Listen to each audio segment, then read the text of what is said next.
Soy lo que algunos podrían considerar un ermitaño. He pasado los últimos 5 años de mi vida alejado del mundo exterior en mi pequeño estudio. Otros lo verían como un espacio opresivo, pero yo lo siento reconfortante. Este departamento es mi universo, y lo suficientemente reducido como para saber qué ocurre en cada rincón en cualquier momento. Aquí sé que estoy a salvo y resguardado del caótico mundo allá afuera, detrás de una ventana que siempre mantengo cerrada y con las cortinas corridas. Sin embargo, no siempre fui así. Solía ser un niño común con una familia amorosa. En aquellos tiempos vivía en una casa bastante grande junto a mis padres y mi hermano mayor. No tengo un recuerdo claro de mis padres, pero sé que nos querían a mi hermano y a mí, aunque estaban constantemente ocupados con el trabajo y apenas tenían tiempo para nosotros. A mi hermano, en cambio, lo recuerdo perfectamente. Él era mucho mayor que yo, y más a menudo de lo que no, era quien debía cuidarme cuando mis padres trabajaban hasta altas horas de la noche. He comido su comida más veces que la de mi madre, aunque él nunca pareció disgustado por tener que cuidar de mí. A veces me pregunto cuánto de aquello era solo fachada. Después de todo, un adolescente como él probablemente sentía frustración por tener que cuidar a su hermano menor siempre, pero tuvo la amabilidad de no reprochármelo, al menos no abiertamente. A cambio, yo intentaba no molestarlo ni a él ni a mis padres más de la cuenta. Ya desde entonces era un niño reservado y callado, que evitaba llamar la atención tanto en la escuela como en casa. Si alguien necesitaba que saliera de mi habitación, salía, pero en mi mente hacía lo mejor que podía para no ser una molestia para nadie. Viendo hacia atrás, creo que pude parecer frío o indiferente hacia mi familia. Quizás, si hubiera intentado hablar más con ellos, las cosas habrían sido distintas. Una noche, me desperté con el sonido de la manija de mi puerta temblando. Me había acostumbrado a cerrar la puerta con llave por timidez, y eso probablemente me salvó la vida. Me levanté para abrir la puerta pensando que mi hermano necesitaba algo, pero cuando oí que alguien del otro lado golpeaba la puerta con fuerza, me quedé paralizado. Mi hermano siempre fue una persona tranquila y paciente, y jamás levantó la voz contra mí. No era propio de él golpear mi puerta así en medio de la noche. La persona del otro lado continuó golpeando la puerta, cada vez con más fuerza, hasta el punto de que temí que la derribara. Todo lo que pude hacer fue acurrucarme bajo mi manta. En algún momento me quedé dormido, y a la mañana siguiente desperté empapado en sudor. Intenté convencerme de que solo había sido una pesadilla, y casi lo logré, hasta que abrí la puerta y salí a la sala. Lo que vi allí me perseguiría el resto de mi vida. Aunque no pude recordar mucho de lo sucedido, el terapeuta asignado por el tribunal me dijo que era mi mente suprimiendo recuerdos traumáticos para los que aún no estaba preparado. Aún así, ciertos fragmentos permanecieron en mi memoria. Recuerdo la sangre fluyendo sobre las tablas de madera del suelo, el olor metálico en el aire que me provocaba arcadas, y el resplandor rojo y azul de las luces de la policía cuando se acercaban a la casa, pensando que respondían a una queja por ruido. Esos fragmentos se abrieron camino en mi mente, y son prácticamente todo lo que queda de aquella vida pasada. Mis recuerdos suprimidos también se extendieron a las memorias de mi familia en general. Para cuando salí del sistema de acogida y encontré mi propio apartamento, apenas recordaba algo de ellos. De hecho, para ese entonces ni siquiera podía recordar los rostros de mis padres. Me convertí en un solitario, viviendo modestamente con el dinero que ganaba haciendo trabajos técnicos en línea. Un día, mirándome al espejo, me di cuenta de lo triste y patético que me había vuelto. O mejor dicho, que seguía siendo. Tenía 18 años, y aún era el mismo niño asustado que se escondía bajo las mantas. Pensé que ya era suficiente y que debía superar mis miedos. La terapeuta con la que hablaba en línea me sugirió una terapia de exposición gradual que me ayudaría a vencer mi temor al mundo exterior. Una vez que estuviera listo, su idea era que me llevara a caminar afuera para acostumbrarme a estar en el entorno. Pero por una vez en mi vida, quise hacer más de lo que se me pedía. Estaba impaciente después de años de aislamiento, y quería actuar mientras sentía la determinación de hacerlo. Ese fue el mayor error de mi vida. En lugar de exponerme gradualmente al mundo exterior, decidí enfrentar mi miedo a la muerte directamente, y la única forma de hacerlo era presenciarla. Entré en la Deep Web usando un navegador Tor y más de una docena de medidas de seguridad. Puede que sea un solitario, pero también soy un técnico freelance con algo de sentido común. Si realmente iba a explorar la Deep Web, no correría riesgos. Ingresé a varios sitios de contenido gráfico, observando imágenes de personas después de accidentes o desastres naturales. Vi a un soldado con la pierna destrozada por una explosión, con los restos esparcidos a su alrededor, una escena de accidente automovilístico donde el conductor había sido aplastado en su asiento, con las entrañas desparramadas, y a una persona alcanzada por un rayo, con su piel quemada y de un tono azulado, sus venas abultadas y oscuras. En algunas de las imágenes ni siquiera podía decir si estaban vivos o muertos, y quizás habría sido más compasivo que lo estuvieran. Quise cerrar el navegador muchas veces, pero seguía haciendo clic en enlaces, mirando las terribles fotos que aparecían sin apartar la vista. Parecía estar haciéndolo bien, al menos no me había acurrucado en la cama en un ataque de pánico, hasta que hice clic en un enlace titulado «Noche en familia sale mal». No estaba seguro de qué esperaba, pero supuse que sería otra imagen perturbadora. En cambio, me redirigió a un video. Sabía que no podía ser una transmisión en vivo. Tenía programas de seguridad que bloqueaban cualquier intento de sincronizar mi computadora con otro dispositivo. No soy un idiota. El video mostraba una sala de estar débilmente iluminada. Atados y sentados en el sofá había un hombre y una mujer de mediana edad, con cinta adhesiva sobre sus bocas. Ambos lloraban a través de sus labios sellados, pero también escuché una voz más joven llorando desde algún lugar fuera de cámara. Entonces, dos hombres con pasamontañas negros aparecieron detrás del hombre y la mujer. Les colocaron las manos en los hombros como si les dieran una palmada de consuelo. Pero el efecto fue aterrador.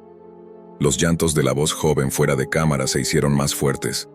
Sin aviso, los hombres enmascarados apretaron sus manos en los hombros del hombre y la mujer, que se tensaron de dolor. En un solo movimiento, sacaron navajas y cortaron sus gargantas. Un grito ahogado sonó fuera de la pantalla mientras el hombre y la mujer se desangraban, sin poder emitir sonido alguno. Sin embargo, lo que me quebró fue cuando la cámara se alejó del sofá y enfocó a un adolescente atado a una silla en la sala de estar. Reconocí a ese chico. Era mi hermano. Esa sala era la mía. Los rostros del hombre y la mujer en el sofá se volvieron familiares. Eran mis padres. Estaba viendo una grabación de lo que ocurrió en mi casa, la noche que cambió mi vida para siempre. Llamé a la policía de inmediato. Las nuevas pruebas ayudaron a reabrir el caso no resuelto del asesinato de mi familia. Es la única cosa buena que salió de mi viaje a la Deep Web.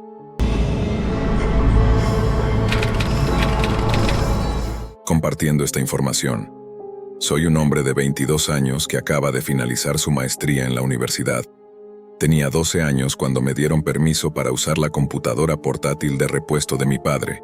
Su trabajo le proveía una nueva cada par de años, y él pensó que me haría bien comenzar a familiarizarme con la tecnología desde una edad temprana.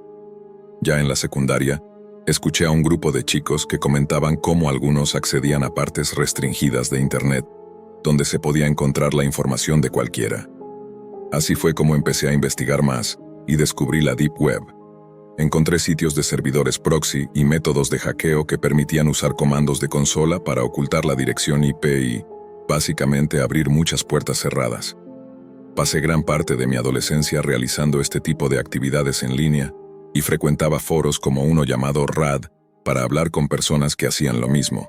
No tenía muchos amigos en el mundo real, así que el entorno en línea se volvió mi lugar seguro, y me volví bastante hábil en mantenerme fuera del radar. Usaba 3 alias, aunque solo un amigo en línea sabía que todos me pertenecían. Este amigo, al que llamaré Santiago, era mi principal contacto en la Deep Web, ya que, de alguna manera, pasaba aún más tiempo allí que yo. Además de eso, solo jugábamos juntos en línea, como en partidas de Halo, en mi lista de amigos. Algo que me gustaba de Santiago era que ninguno de los dos mencionaba nunca nuestros apellidos ni datos personales. Ambos podríamos haberlos buscado en cualquier momento y descubierto mucho el uno sobre el otro, pero jamás lo hicimos. Confiaba en Santiago más que en casi nadie, y él sabe más de esta historia de lo que yo mismo admitiría aquí. Durante la universidad, compartí habitación con un chico que vendía cosas en el mercado negro, y aunque la junta educativa eventualmente lo expulsó, en realidad él trabajaba conmigo. Pedir narcóticos en línea como MDMA o éxtasis era sencillo si sabías dónde buscar. Incluso lograba que los envíos llegaran a mi caja postal en la residencia sin que nadie lo notara. Mi excompañero se encargaba de la venta en persona, ya que yo no tenía muchos contactos en el mundo real. Fue en esa época cuando me sentía intocable, siempre que mi IP se mantuviera oculta. Era mi segundo año en el curso de biomedicina cuando me topé con basura en la Deep Web. Algunos sitios compartían videos atroces que harían que la pornografía más oscura pareciera inofensiva. Solo usaba enlaces que encontraba por mí mismo, o que alguien más me pasaba, y a veces pasábamos días enteros explorando locuras que las personas podían hacer impunemente. Es cierto que el gobierno había cerrado sitios como Silk Road y Madonion, pero la mayoría de las personas online solo sabían de esos. Otros hackers me escribían en foros pidiéndome consejos para encontrar marihuana u otras sustancias, lo cual no era más complicado que señalar en la dirección correcta.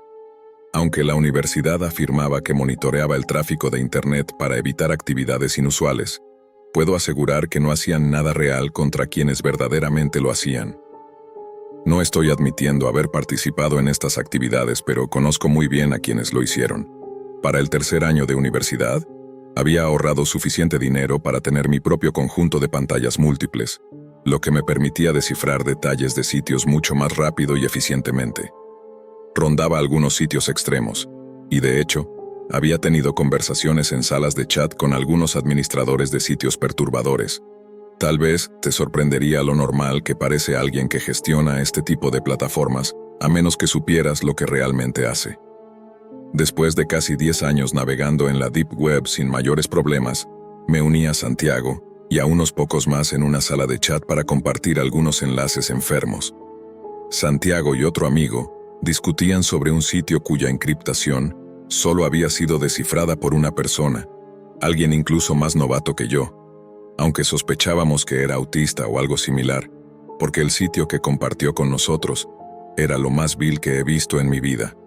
Este sitio es, sin duda, la parte más repulsiva de la Deep Web, y la marca que dejó en mi memoria es algo que jamás olvidaré. Quiero advertir a todos nuevamente que esto no es apto para personas sensibles, y hasta los menos emotivos tendrían problemas para soportarlo. No compartiré la URL del sitio porque no quiero darle publicidad, pero tenía un subtítulo en HTML que dejaré para que quienes quieran lo investiguen por sí mismos. La mayoría de las personas lo conoce como Cold Body. El tipo de la sala de chat nos pasó la URL encriptada a Santiago y a mí, aunque estaba demasiado emocionado de haber accedido él mismo al sitio como para compartirnos la encriptación, así que tuvimos que realizar el proceso manualmente. Santiago y yo habíamos estado en esto desde hace años, pero jamás habíamos visto un código como este. Ahora que lo pienso, dudo que el otro tipo en la sala lo haya descifrado él mismo. Decidimos terminar la noche, así que dejé la consola abierta y salí a fumar. Santiago se quedó en el chat para que luego jugáramos a Anvil, una versión rusa hackeada de Halo para PC. Pero cuando regresé, su micrófono estaba en silencio. Para nosotros, que no teníamos nada que ocultarnos, casi nunca silenciábamos nuestros micrófonos. Esperé unos minutos pensando que quizás estaba ocupado, pero nada. Me senté y miré el código de nuevo, pensando que algo se me había escapado. Y sí, había algo. El código era completamente diferente, desencriptado. Lancé la URL y mi computadora empezó a trabajar a toda potencia, abriendo unas 20 ventanas en mis 2 monitores, todas corriendo código en un depurador que había instalado. Incluso con 32 GB de RAM, la máquina sonaba como nunca antes. Pensé que tendría que hacer un overclock en el BIOS si quería seguir adelante, pero no me sentía con ánimos después de fumar. Me preparé para forzar el reinicio antes de que las pantallas se apagaran y volvieran a encenderse una por una. Fue en ese momento que comencé a ponerme paranoico y a considerar dejarlo todo. Ojalá eso hubiera hecho. Al final, quedaron solo 4 ventanas abiertas y 2 de ellas eran sitios profundos típicos que el administrador probablemente usaba para enmascarar su dirección IP. En la ventana principal había una breve línea de texto en rojo oscuro, en un sitio que esperaba fuera algo más impresionante, dada su seguridad. Decía: si has llegado hasta aquí sabes a lo que te enfrentas. Si aún no lo sabes, este no es tu lugar. Aunque intentaba mantenerme tranquilo, El mensaje y el puro terror de en qué me estaba metiendo me llenaron de pánico. En la pantalla apareció una simple pregunta de sí o no. Acepté, listo para enfrentar lo que fuera que me esperara al otro lado. En la segunda ventana que quedaba activa, una especie de sala de chat cobró vida. Me preguntaba para qué serviría.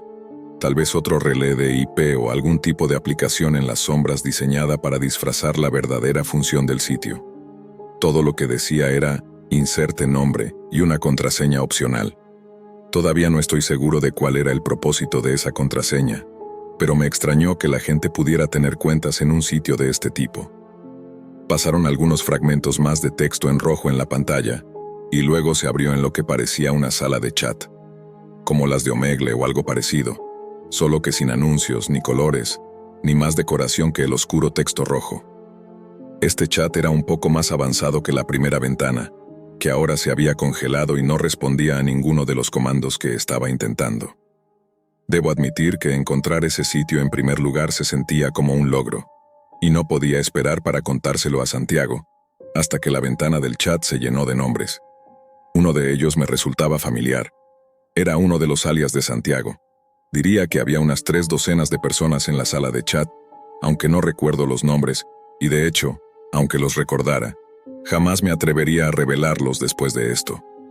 Intenté llamar a Santiago por teléfono, pero no respondía. Nos habíamos vuelto tan confiados que fue una locura meternos tan profundo sin saber exactamente en qué estábamos participando. Los usuarios parecían conocerse bien, pues enseguida comenzaron a escribir en el chat, mientras Santiago y yo permanecíamos en silencio. Mientras leía sus mensajes, comencé a calmarme un poco. Quizás esto era solo algún sitio extraño de culto exclusivo que organizaba encuentros o alguna otra basura como las que ya había encontrado en el pasado. Todo parecía tan normal.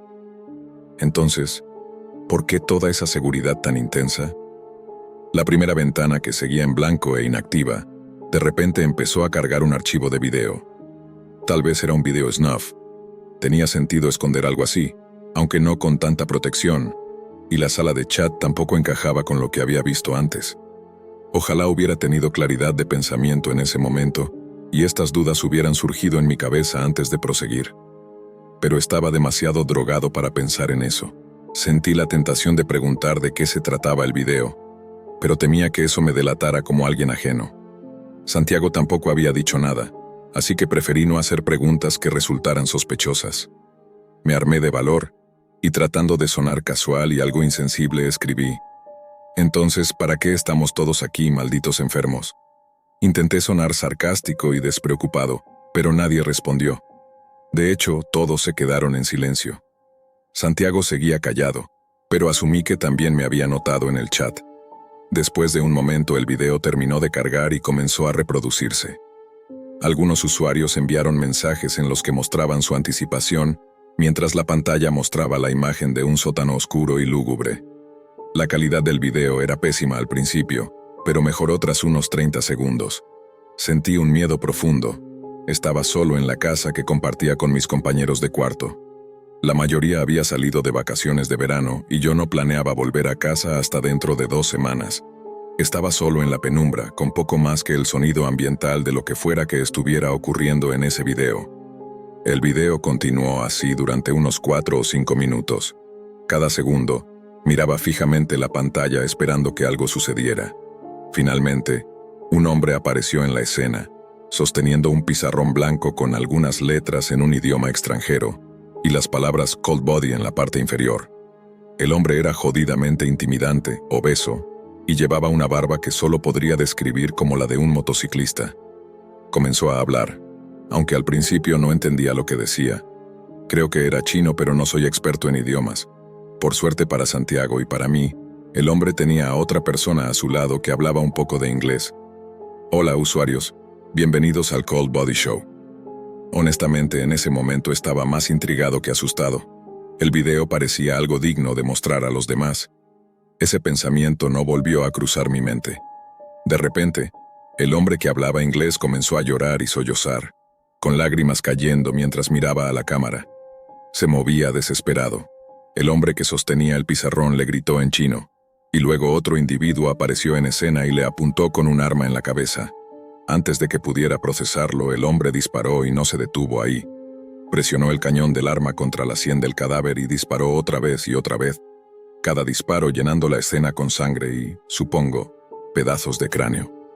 Miré nuevamente la ventana del chat. Los usuarios hablaban sobre lo que debían hacer después. Había mensajes en distintos idiomas, pero casi todos los que pude leer en inglés decían algo como, dispárale de nuevo. Fue entonces cuando comprendí que no estaba viendo algún video perturbador ni una especie de película snuff que los administradores habían escondido tras una barrera de proxies. Esto era una transmisión en vivo. Estaba viendo cómo asesinaban a personas en tiempo real. Todos estábamos viendo eso. Escribí en el chat, malditos enfermos, ¿qué demonios están haciendo? Pero no obtuve respuesta. La gente llenaba el chat con mensajes y apenas podía leer algo. De repente, llevaron a otra persona frente a la cámara. Esta vez ya estaba llorando y tratando de liberarse de las cuerdas que le ataban las muñecas y los tobillos. Estaba completamente desnuda y cubierta de moretones y cortes. No hice nada, solo esperé lo inevitable.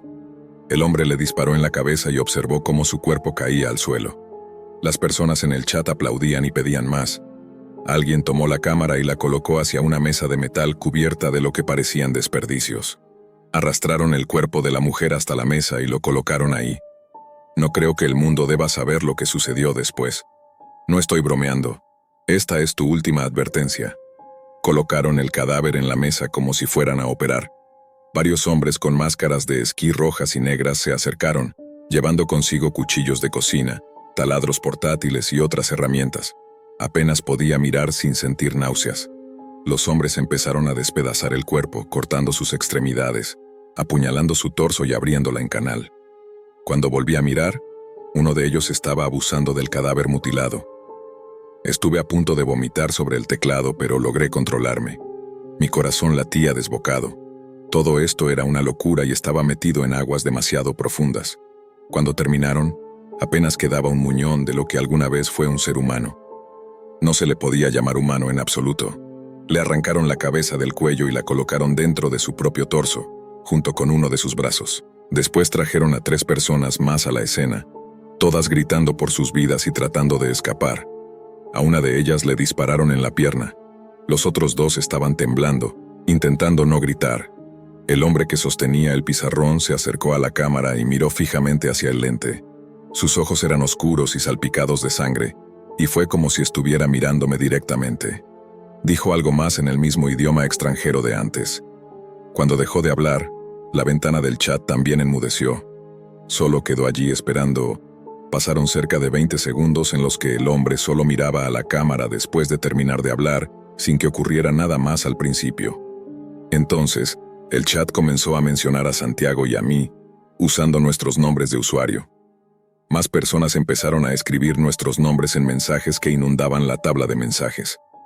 Tan pronto como leímos nuestros alias, me entró el pánico. Traté de cerrar las ventanas negras, pero cada vez que lo intentaba, la pantalla mostraba un mensaje indicando que no respondían. La transmisión en vivo continuaba. El hombre seguía mirándome fijamente, con el chat incitándome a decir algo. Uno de los pocos mensajes en inglés claro decía, nos está pidiendo que elijamos a quién matar primero. Me quedé congelado unos 5 segundos antes de desconectar la computadora directamente de la pared. No me importaba nada más, solo quería salir de ese sitio y nunca regresar. Me quedé sentado frente a la pantalla, ahora en blanco, durante un buen rato, antes de comenzar a caminar de un lado a otro por la cocina. Ya había tenido suficiente de todo eso. No dormí en absoluto. Estaba demasiado perturbado como para siquiera considerar descansar después de lo que acababa de ver. En ese momento, pensé en reportar el sitio a la policía, pero yo, de todas las personas, sabía que no podrían hacer nada para detener esto. Pensar que podrían existir más sitios como ese, que personas eran asesinadas y torturadas por entretenimiento, es algo que me supera. Durante 2 días, hablé con algunos amigos cercanos sobre lo sucedido, aunque omití todos los detalles. Solo les mencioné que había visto algo perturbador en línea. Todos saben en qué paso mi tiempo libre, así que no le dieron mucha importancia, pues ya les había hablado de películas snuff y sitios retorcidos antes, pero no tenían idea de lo que Santiago y yo habíamos presenciado. Al final, reuní el valor suficiente para encender mi PC otra vez. Sentí alivio al ver que no había señales de virus y, lo más importante, que no había ventanas negras en mi escritorio. Inmediatamente fui a verificar si Santiago me había dejado algún mensaje en RAD. Tenía varios mensajes suyos, con archivos adjuntos. Esperaba poder hablar con él sobre todo este asunto, pero los archivos enseguida captaron toda mi atención. Esos malditos archivos adjuntos contenían fotos mías, robadas de mi perfil de Facebook y de mi correo electrónico. Había imágenes de mi antigua escuela, de la universidad e incluso de mis amigos. Los mensajes siguientes incluían mis direcciones, correos electrónicos, alias en línea e incluso los nombres de mis familiares. Mi dirección IP estaba al final de uno de los mensajes. Fue entonces cuando comprendí la magnitud de la situación. La última foto era una de mí junto a mi exnovia, con su dirección IP y detalles personales pegados encima de la imagen. No hay forma de que hubieran podido rastrearme, o al menos eso creía. Me tomé unos minutos para calmarme antes de escribir una respuesta. ¿Qué demonios pasó? ¿Quién eres? No recibí respuesta, y hasta el día de hoy sigo sin tenerla. Esa persona tiene todos mis datos, sabe todo sobre mí y mi familia, y no sé qué más. No tengo idea de lo que le pasó a Santiago desde que salí de esa transmisión en vivo. Solo puedo rezar para que la información que tienen no termine en manos de esos psicópatas que asesinan y profanan a personas en la parte más oscura de Internet. No puedo permitir que me encuentren, ni a quienes quiero. Nunca volveré a esa parte de Internet. No es seguro para mí, ni para ti, ni para nadie. La policía no puede dar con ellos, pero ellos sí pueden encontrarte a ti. Por favor, no intentes localizar el sitio ni reportarlo. Te harán lo mismo que me hicieron a mí, y si crees que no te encontrarán, recuerda que yo era prácticamente invisible. Siempre he sido una persona prudente, de esas que prefieren mantenerse lejos de los problemas y evitar lo desconocido. No soy lo que se podría llamar un aventurero, y mucho menos alguien que se adentre en los recovecos más sombríos de Internet. Sin embargo, todos tenemos a ese amigo que parece buscar siempre el borde del abismo, ese que empuja los límites solo para ver hasta dónde puede llegar antes de caer. En mi caso, ese amigo era Darío. Darío siempre fue distinto, en los mejores y en los peores sentidos. Era el tipo de persona que se sentía irresistiblemente atraído por lo prohibido. Algunas veces me enviaba mensajes extraños, como diciendo: ¿te animas? Vamos a explorar la Deep Web. Para él, era solo otra de sus travesuras, una manera de desafiar lo establecido y alimentar esa insaciable curiosidad que tenía. Al principio me negué. ¿Qué podía haber en la Deep Web que realmente valiera la pena el riesgo? Sabía bien que en ese rincón oscuro de Internet se ocultaba lo más siniestro de la humanidad, cosas que no deberían ser vistas ni sabidas. Pero Darío insistió: solo será un momento. Vamos a ver qué encontramos, nada serio. Fueron sus palabras, pronunciadas con ese tono despreocupado que siempre usaba para minimizar sus planes. Al final, la curiosidad terminó ganándome. Conecté mi computadora a través de Tor, siguiendo las indicaciones de Darío al pie de la letra. Nunca había hecho algo así que cada paso se sentía como una pequeña aventura. Cada clic me acercaba un poco más a un mundo del que no estaba seguro de querer ser parte. Mi corazón latía con fuerza mientras la pantalla de la computadora se transformaba, mostrándome ese entorno digital extraño y desconocido. Darío me guió hasta un sitio de videollamadas del que había oído en algunos foros. Era similar a Omegle, pero sin las restricciones que mantenían ese sitio dentro de ciertos límites. Aquí todo estaba permitido: mostrar lo que quisieras, hacer lo que se te antojara, sin que nadie te detuviera. Era un lugar donde la moral y la ética parecían haberse quedado en la puerta. Un territorio sin ley donde cualquier cosa podía suceder. El sitio finalmente se cargó, mostrando una interfaz rudimentaria, casi anticuada, como si el diseño hubiera sido la última preocupación de quien lo creó. Todo era negro, con letras blancas y cuadros de video que parpadeaban con una frecuencia incómoda. Sentí un escalofrío recorrerme al ver la pantalla vacía, con solo unas pocas líneas de chat y los espacios donde pronto aparecerían los videos en vivo. Darío activó su cámara y yo hice lo mismo. aunque con cierta reserva. Decidimos no mostrarnos, al menos por el momento. Preferíamos observar antes de ser observados. Las primeras conexiones no fueron nada fuera de lo común. Gente rara, sí, pero nada que no esperáramos. Recuerdo haber visto a un hombre en un sótano, con el rostro cubierto por una máscara de cuero, fumando con una tranquilidad perturbadora. Luego apareció otro sujeto con una máscara de payaso, riendo de manera histérica, como si estuviera al borde de un ataque de nervios. Darío se burlaba, haciendo comentarios sarcásticos, mientras yo intentaba mantener la compostura. Sin embargo, algo en el ambiente me ponía inquieto, como si cada persona que aparecía en la pantalla fuera solo un preámbulo, una advertencia de lo que estaba por llegar. La pantalla parpadeó varias veces antes de que el siguiente video se cargara y, cuando lo hizo, sentí que mi corazón se detenía por un instante. La imagen era oscura y la calidad del video no era la mejor, pero lo que vi bastó para helarme la sangre. En la pantalla, un hombre estaba atado a una silla, su cuerpo inmóvil, como si ya hubiera renunciado a luchar. La habitación en la que se encontraba era pequeña, con paredes de concreto desnudas, salpicadas de manchas que parecían de sangre seca. Había otros 2 hombres en el lugar. Uno sostenía un cuchillo largo, el otro una cámara, enfocando cada detalle con una precisión casi profesional. Darío y yo nos quedamos en silencio. La atmósfera se volvió densa, el aire parecía espesarse, dificultándome la respiración. La escena que teníamos frente a nosotros no podía ser real, pensé. No podía ser más que un montaje, un espectáculo para asustar a los incautos que, como nosotros, se adentraban en la deep web buscando emociones fuertes. Pero algo en la forma en que aquellos hombres se movían, en el temblor de la víctima atada, me decía que aquello no era un simple montaje. La cámara se acercó al rostro del hombre atado, y en un instante, la luz golpeó su cara lo suficiente como para que lo reconociera. Mi corazón dio un vuelco, y sentí que la sangre se me helaba en el rostro. Era Ernesto.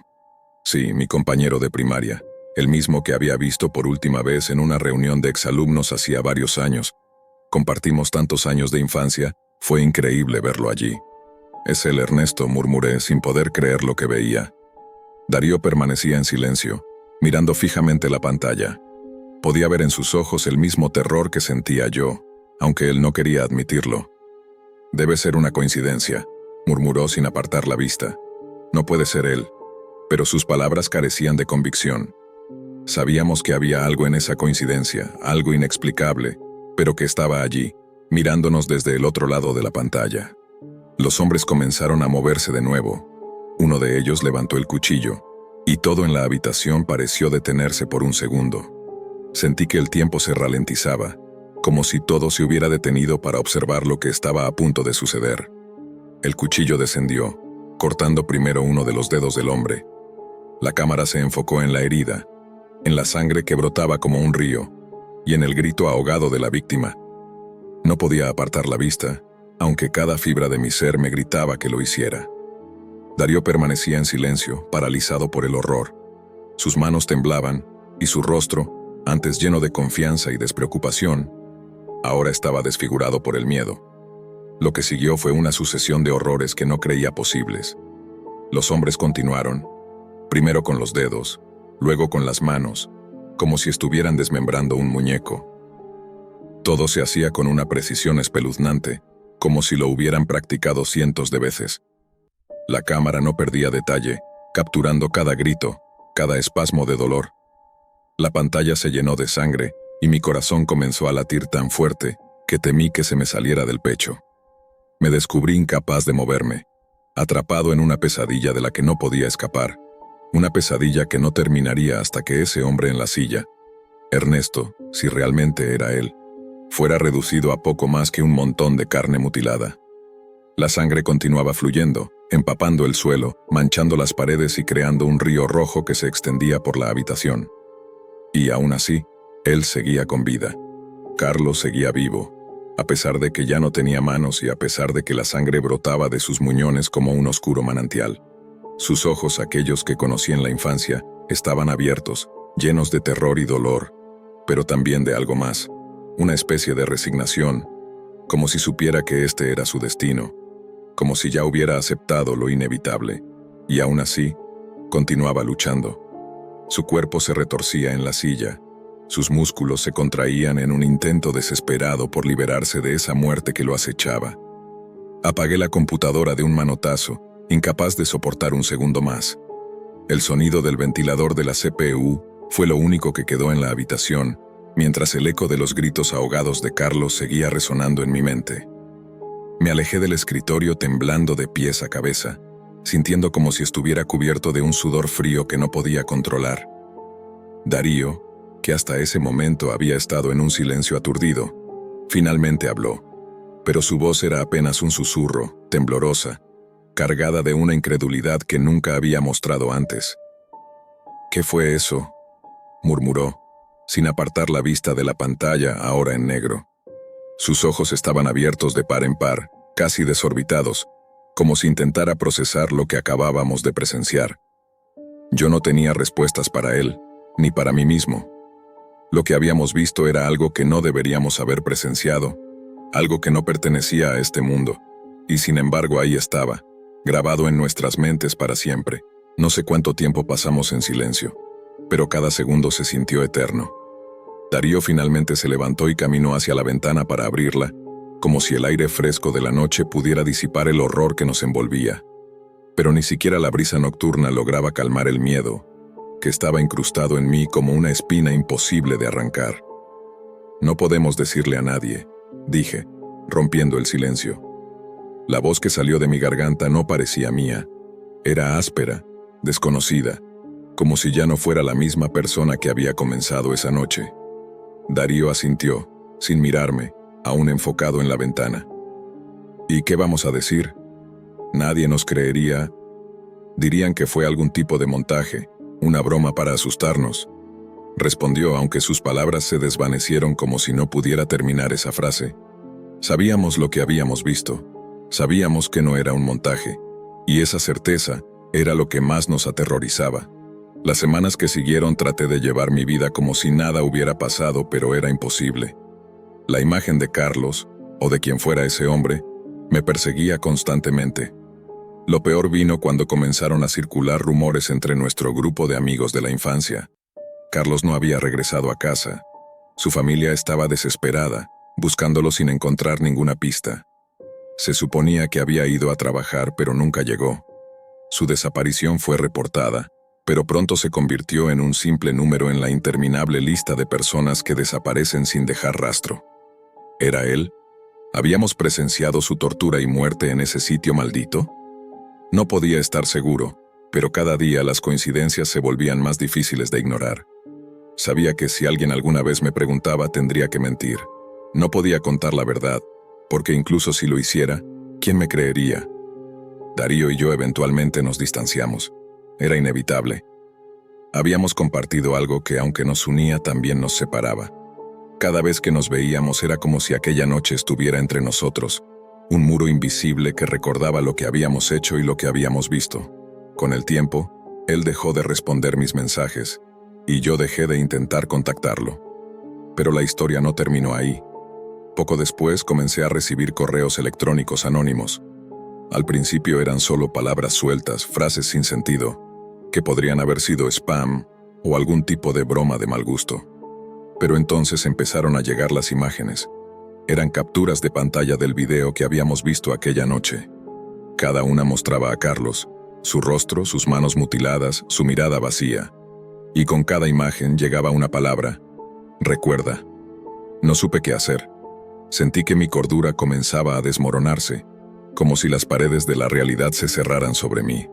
Pensé en acudir a la policía, pero ¿qué les diría? ¿Que había visto a un amigo de la infancia siendo torturado en la Deep Web? Ellos no podrían hacer nada. Además, sabía que si hablaba, no solo me pondría en peligro a mí, sino a cualquiera cercano. Quienquiera que estuviera detrás de esos correos sabía quién era yo, sabía lo que había visto y parecía disfrutar de mi miedo. El día en que Carlos fue oficialmente declarado muerto, desaparecido sin dejar rastro, recibí el último correo. Solo contenía una palabra: adiós. Y adjunta, una última imagen de Carlos, ya sin vida. con una macabra expresión de paz en su rostro. Supe entonces que quienquiera que hubiera hecho esto, había terminado su juego conmigo, pero el daño ya estaba hecho. Nunca supe si realmente era él. Nunca pude confirmar lo que vi aquella noche. Y una parte de mí quiere creer que solo fue una coincidencia, que el hombre en el video no era mi compañero de infancia. Pero hay demasiados detalles, demasiadas coincidencias que no puedo ignorar. Carlos desapareció y el hombre en ese video también. Ambos fueron borrados del mundo, como si nunca hubieran existido. Desde entonces, vivo con esa duda, con el terror de saber que en algún rincón oscuro de la Deep Web existen horrores que superan cualquier pesadilla. Y lo peor de todo es que sé que no soy el único que ha visto algo así. Habrá otros como yo, llevando ese peso en silencio, viviendo con la certeza de que, en algún lugar, hay una cámara grabando el sufrimiento de alguien conocido, y que en cualquier momento podrían ser los próximos en la pantalla. No sé si algún día podré olvidar lo que vi, pero cada vez que pienso en Carlos, en su rostro, en su grito ahogado, me recuerdo a mí mismo que la ignorancia es una bendición. Hay cosas que es mejor no saber, cosas que es mejor no ver, porque una vez que las ves no hay vuelta atrás. Solo queda el horror, la culpa y el interminable eco de ese último susurro que aún resuena en mi mente. Adiós. Solía dedicarme a la venta de órganos en la Deep Web. No soy un asesino. Trabajo en una funeraria como su único administrador y propietario. Es el único servicio funerario en el pequeño pueblo donde vivo, así que, prácticamente, soy la única opción para las familias de los fallecidos. Sin embargo, no siempre fui el único empleado. La funeraria es un negocio de herencia familiar, así que fue mi padre quien me enseñó los aspectos fundamentales del oficio.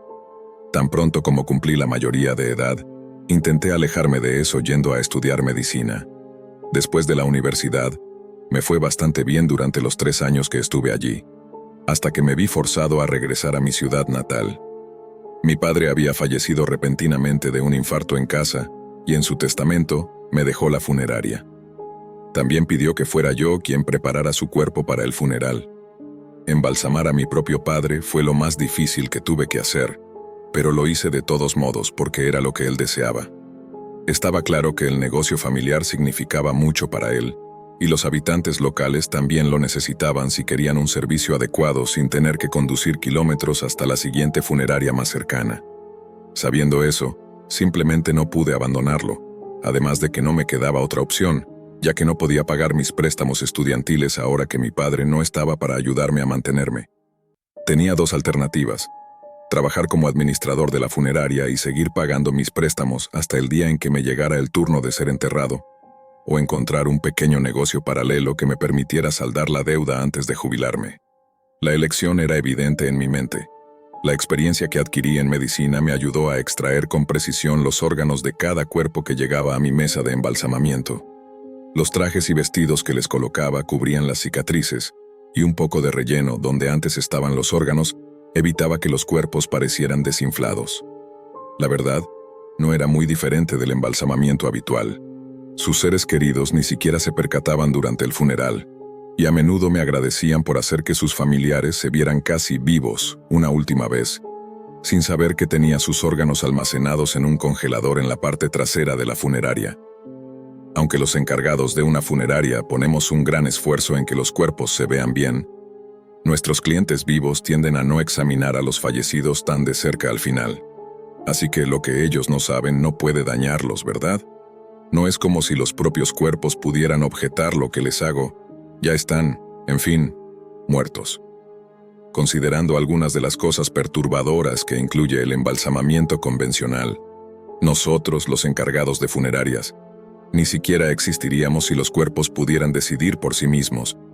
Y antes de que alguien me juzgue por lo que hice, que sepan esto: como alguien que conoció a médicos y que en el pasado aspiraba a ser uno, sé que los órganos que la gente entierra o quema cada día valen más que su peso en oro. Hay personas en hospitales esperando trasplantes de órganos que les salvarían la vida, y mientras su tiempo se agota, aquellos cuyo tiempo ya pasó se están llevando esos órganos invaluables a la tumba, donde no les sirven de nada. Para mí, enterrar algo tan precioso como órganos que podrían evitar más muertes Es simplemente absurdo. Esta fue una de las razones por las que al principio estaba tan en contra de heredar el negocio de la funeraria, incluso más que por la naturaleza sombría de la profesión. Eso no quiere decir que me considere una especie de santo por pensar así. Después de todo, principalmente vendía órganos para ganar dinero, no para salvar vidas. Ningún médico legítimo que conozco intentaría encontrar órganos para sus pacientes en la Deep Web de todas maneras. Trato de no preguntar para qué necesitan los órganos mis clientes, simplemente es mejor así. Uno de mis clientes frecuentes, llamémoslo Henry para esta historia, lo conocí cuando apenas estaba iniciando mi negocio de venta de órganos en la Deep Web. Tenía mi propio pequeño sitio en la Deep Web, donde hacía las transacciones. Cada vez que extraía un órgano de un cuerpo, lo ponía a la venta en mi página con un precio inicial para que la gente ofertara. Una vez que se completaba la venta y se pagaba en bitcoins, conducía hasta un lugar remoto cerca de la dirección del comprador, dejaba un contenedor con los órganos dentro y enviaba las instrucciones de recogida antes de desaparecer de allí. Henry era siempre un pujador alto, y muy pronto me acostumbré a ver su nombre de usuario en mi sitio en la Deep Web, ofreciendo sumas elevadas por cualquier órgano que listara. Casi siempre ganaba las subastas. No sé de dónde obtenía tanto dinero para gastar en estos órganos, y honestamente tampoco me importaba. Solo quería el dinero. Un día tenía un juego completo de órganos en venta en mi sitio. Corazón, pulmones, riñones, lo que sea. La persona de la cual los obtuve había muerto de hipotermia. Al parecer se embriagó y pasó la noche en la calle, donde murió congelado. Fue un incidente trágico, pero me dio la oportunidad poco común de recolectar un conjunto completo de órganos intactos.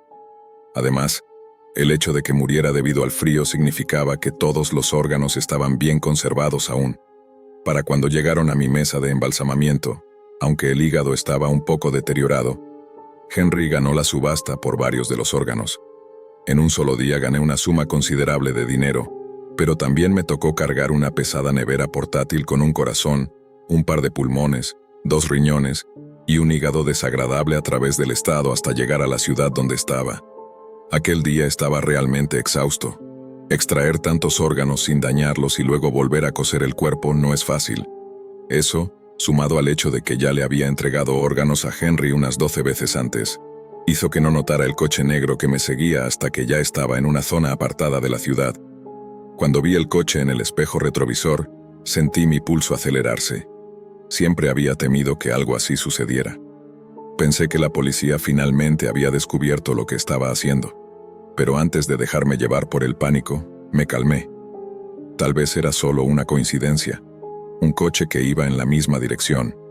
Decidí detenerme en la carretera, fingiendo que revisaba mi teléfono, esperando que fuera un coche común que solo pasaría de largo. Sin embargo, mi corazón se detuvo cuando el coche se detuvo a mi lado. Esto es todo, pensé. Creí que la policía venía a arrestarme por vender órganos en la Deep Web, pero en lugar de arrestarme de inmediato, el conductor del coche negro bajó la ventana.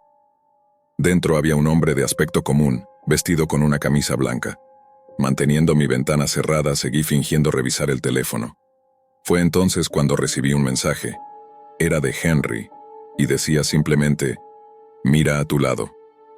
Al darme cuenta de que la persona en el coche era mi comprador, me sentí aliviado de que no fuera la policía. Sin embargo, tampoco quería mostrarle mi cara a alguien que compra órganos en la Deep Web. No hice ningún movimiento para abrir la puerta ni bajar la ventana.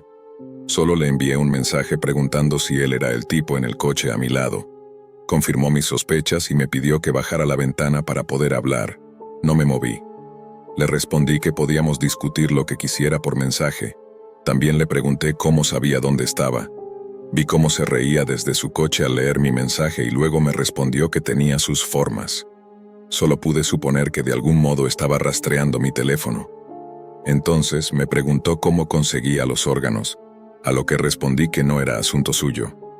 Vi su ceño fruncirse a través de la ventana abierta de su coche. Luego, me preguntó si podía estar presente cuando obtuviera los órganos. Le pregunté para qué demonios querría eso, y su respuesta me sigue persiguiendo hasta el día de hoy. Me envió un mensaje diciendo que siempre había querido intentar hacer sashimi y que la carne necesitaba estar extra fresca para eso. Fue entonces cuando, horrorizado, comprendí que todo este tiempo había estado comprando los órganos para comérselos. Al mirarlo de nuevo a través de la ventana cerrada, vi que me sonreía con una mueca llena de dientes y una expresión enloquecida en sus ojos. Presioné el acelerador y me fui de allí lo más rápido posible. Poco después rompí mi teléfono y arrojé los restos en un contenedor de basura. En el fondo siempre supe que era posible que algunos de mis clientes consumieran los órganos. Hay muchas personas enfermas en la Deep Web. Pero es muy diferente saber que hay caníbales y tener uno frente a ti. Ya no vendo órganos en la Deep Web. Ahora trato de motivar a mis clientes vivos para que donen los órganos de sus seres queridos de forma voluntaria. Tal vez, al hacer esto, pueda compensar un poco las cosas horribles que permití en la Deep Web. Desde que dejé de vender órganos, he intentado cambiar mi enfoque. Aún trabajo en la funeraria, pero ahora me esfuerzo por hacer algo positivo con la situación. He comenzado a colaborar con hospitales y organizaciones de donación de órganos, alentando a las familias a donar los órganos de sus seres queridos fallecidos para salvar vidas. Trato de educar a las personas sobre la importancia de la donación de órganos, explicando cómo un solo donante puede salvar varias vidas. Sé que no puedo deshacer el daño que he causado ni borrar las imágenes horribles que he presenciado o los actos que cometí. Pero lo que sí puedo hacer es intentar compensarlo, aunque sea un poco, ayudando a aquellos que realmente necesitan un trasplante para sobrevivir. La ironía no me pasa desapercibida. Después de haber traficado órganos para beneficio propio, ahora estoy tratando de hacer que esos mismos órganos lleguen a personas que los necesitan desesperadamente. El camino no ha sido fácil. Hay noches en las que los recuerdos de mis acciones pasadas me mantienen despierto, preguntándome si alguna vez podré encontrar paz interior. Pero sé que cada vez que una vida se salva gracias a una donación, estoy dando un pequeño paso hacia la redención de mi conciencia. Al final no sé si alguna vez podré perdonarme completamente por lo que hice, pero al menos puedo intentar que mi legado no sea solo uno de codicia y muerte, sino uno de esperanza y vida. Si algo bueno ha salido de todo esto, es la comprensión de que existen segundas oportunidades, incluso para alguien como yo. Así que, si alguna vez tienes la oportunidad de salvar una vida, te pido que lo hagas. No cometas los mismos errores que yo y recuerda que en este mundo, a veces las decisiones más difíciles son las que realmente definen quién eres. Esta historia sucedió cuando mi novia, Clara, vivía en Tokio, Japón. Había viajado al extranjero por un empleo como profesora de inglés, un trabajo que le pagaba bastante bien. En lo personal, la idea nunca me resultó del todo cómoda, ya que el simple hecho de saber que Clara estaba en otro país lejos y por su cuenta, me generaba mucha ansiedad. No veo la hora de que tomes ese vuelo hacia acá. Yo también, amor. Oye, ¿puedes asegurarte de que todas las puertas estén bien cerradas con llave? Ya las cerré, tonto. No seas tan paranoico. Sé que estoy siendo paranoico. Es solo que quiero asegurarme de que estés a salvo. No te preocupes, lo estaré. La distancia con Clara afectó definitivamente mi salud, ya que vivía en un estado constante de ansiedad por su bienestar. Saber que estaba lejos, fuera de mi alcance para protegerla de cualquier peligro, me causaba una intranquilidad extrema.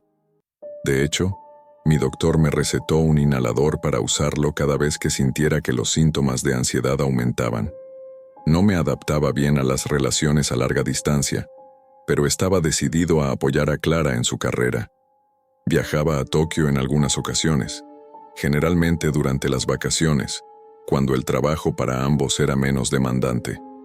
Recuerdo pasar la mayor parte del tiempo en Japón viendo curiosos programas de televisión mientras Clara y su compañera de piso, Anya, trabajaban desde casa. Estar en Japón fue un gran choque cultural. No estaba acostumbrado al estilo de vida oriental. Sin embargo, cuanto más tiempo pasaba allí, más lograba adaptarme, o tal vez debería decir que me sentía más tranquilo respecto a la estadía de Clara. Estando en lados opuestos del mundo, mi rutina de sueño cambió, ya que me esforzaba por hacer videollamadas con Clara todos los días, exactamente a las 3 de la mañana. Las 3 de la mañana aquí coincidían con las 5 de la tarde allá, justo después de su jornada de trabajo. Aunque me quitaba horas de sueño, Seguía este horario sin fallar para llamarla.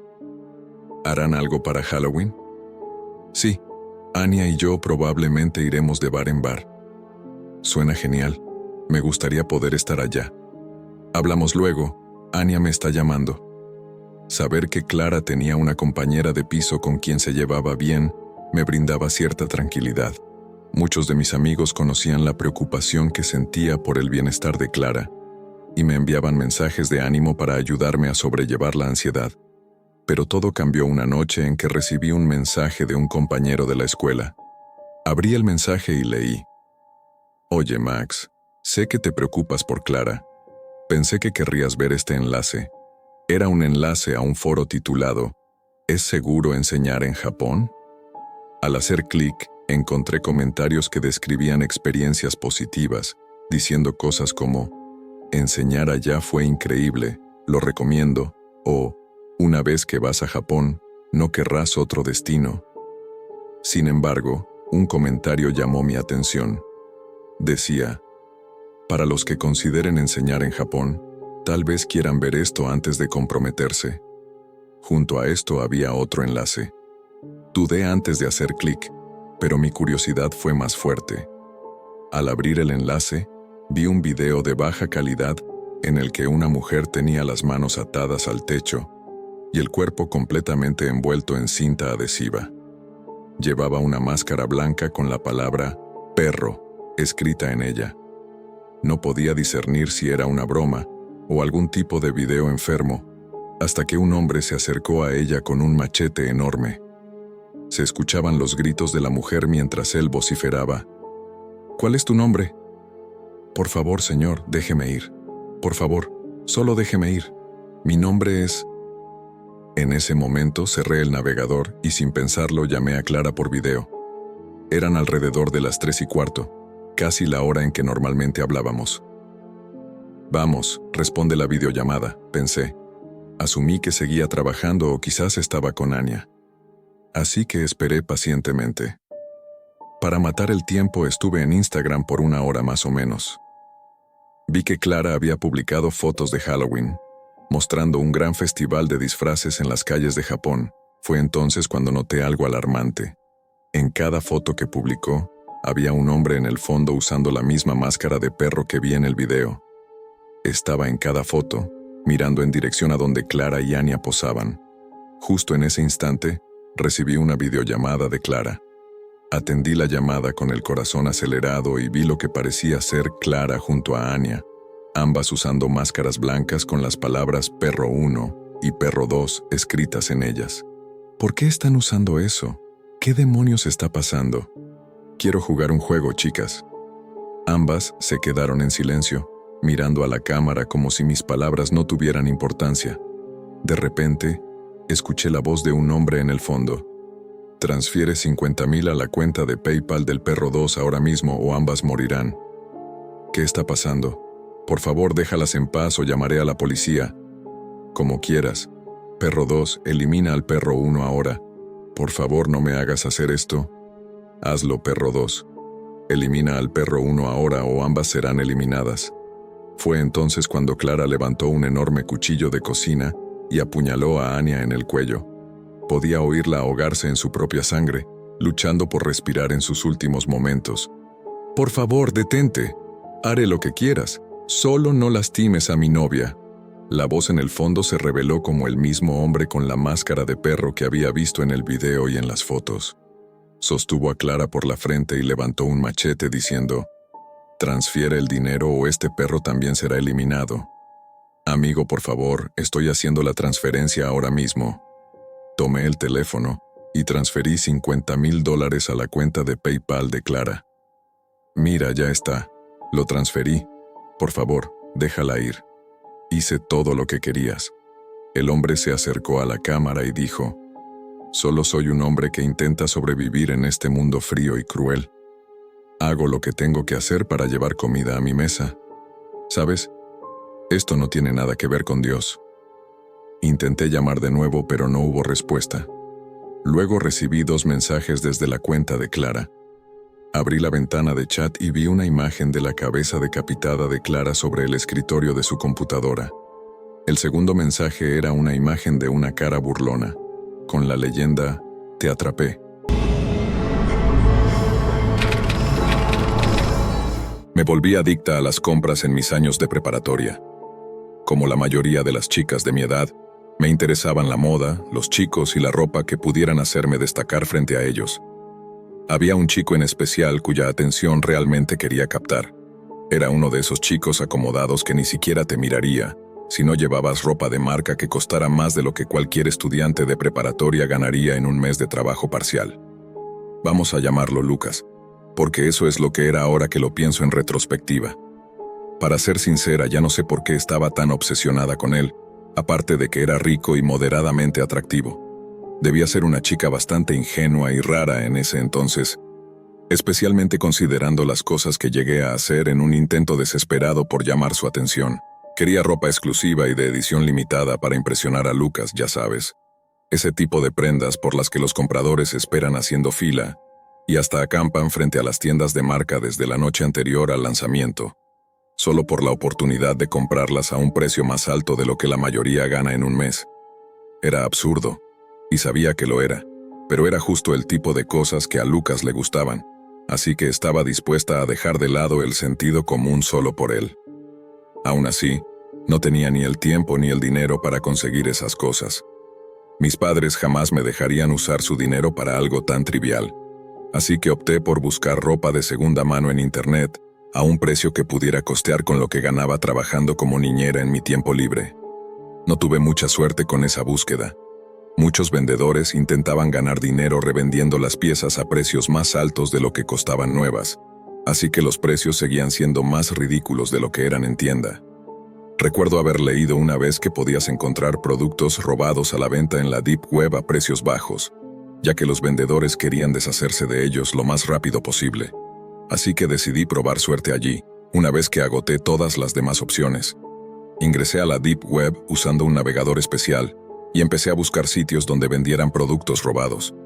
Encontré algo de la ropa exclusiva que quería, pero los precios apenas eran un poco más bajos que los originales, y algunos artículos tenían manchas en las que preferí no pensar demasiado. Después de un rato, estuve a punto de rendirme en mi intento de impresionar a Lucas con ropa que claramente no podía permitirme. La verdad es que las cosas habrían salido mucho mejor para mí si lo hubiera hecho. Pero justo antes de cerrar el navegador y volver a mi vida normal, apareció un anuncio en la esquina de mi pantalla. Varios anuncios como ese habían aparecido de vez en cuando mientras navegaba por la Deep Web, y aunque ignoré la mayoría, decidí por impulso ver este antes de cerrar.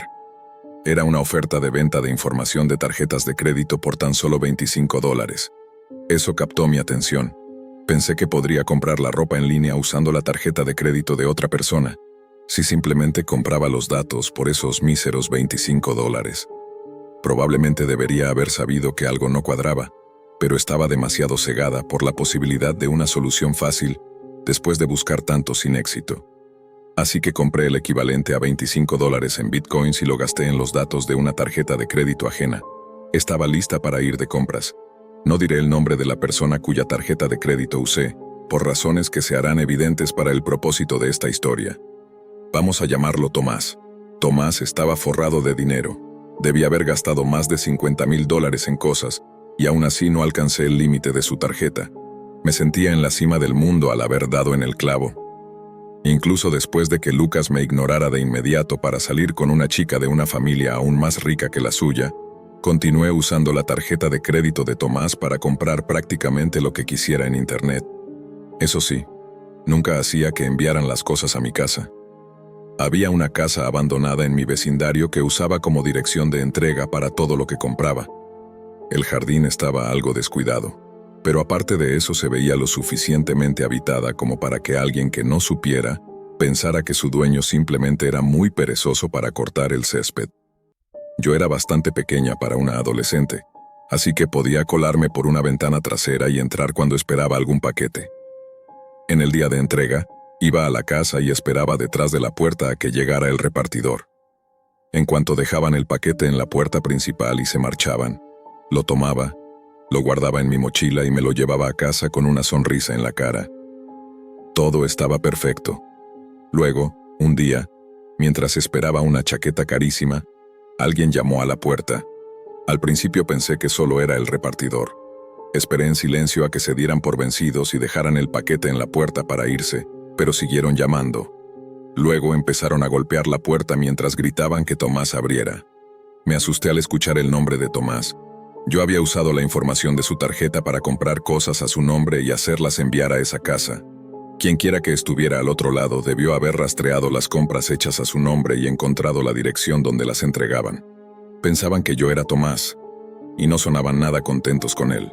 Mientras estaba sentada en silencio, congelada de miedo en un sofá cubierto de polvo y tratando de averiguar qué hacer, un estruendo fuerte sonó desde la puerta. Un jarrón en la sala se hizo añicos, y donde antes estaba ahora había un agujero de bala en la puerta principal. Salí corriendo de inmediato, saltando por la ventana trasera hacia la calle. Corrí de vuelta a mi casa tan rápido como pude, y el sonido de los disparos se desvaneció cuanto más me alejaba de la casa abandonada. Unos días después leí en las noticias que un hombre llamado Tomás había muerto en un ataque por robarle dinero a la mafia. No tenía forma de confirmarlo, pero supe de inmediato que era el mismo Tomás cuya tarjeta de crédito había estado usando. Nunca volví a esa casa abandonada para recoger la chaqueta que había pedido. Después de lo que casi me sucede allí, no creo que vuelva a esa casa, ni a la Deep Web, nunca más.